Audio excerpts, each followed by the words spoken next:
इस पहले हिस्से के अंदर जो अजीम पैगाम है वो ये है कि बशर को बशर के ताउन की जरूरत है।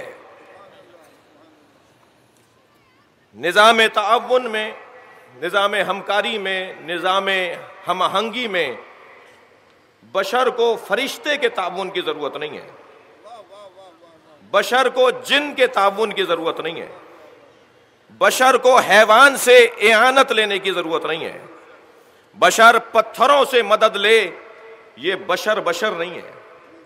बशर अपनी इज्जत गंवा बैठता है, अपनी हैसियत गिरा बैठता है कि जब वो कभी जिन से मदद लेता है, कभी वो फरिश्ते से मदद लेता है। मैं तो आपकी और अपनी बात कर रहा हूं। नबी मुकर्रम ने फरिश्ते से मदद नहीं ली है। जिब्रील उस्तादे मुस्तफ़ा नहीं है, खादिम मुस्तफ़ा है। सरकार दो जहां ने जिब्रील से मदद नहीं ली है, जिब्रील पढ़ाने के लिए नहीं आए थे। जो हमारे बारे में गुलू की निस्बत रखते हैं कि शिया हजरात के यहाँ गुलू पाया जाता है, मैं उनसे कहता हूं कि आपके यहाँ ज़ौक़ फ़िक्री नहीं पाया जाता।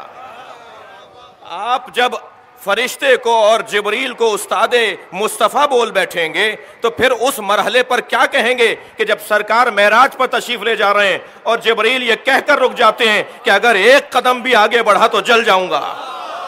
ये कैसा उस्ताद है जो हमराही नहीं कर पा रहा। सलवात पढ़ेंगे मोहम्मद व आले मोहम्मद।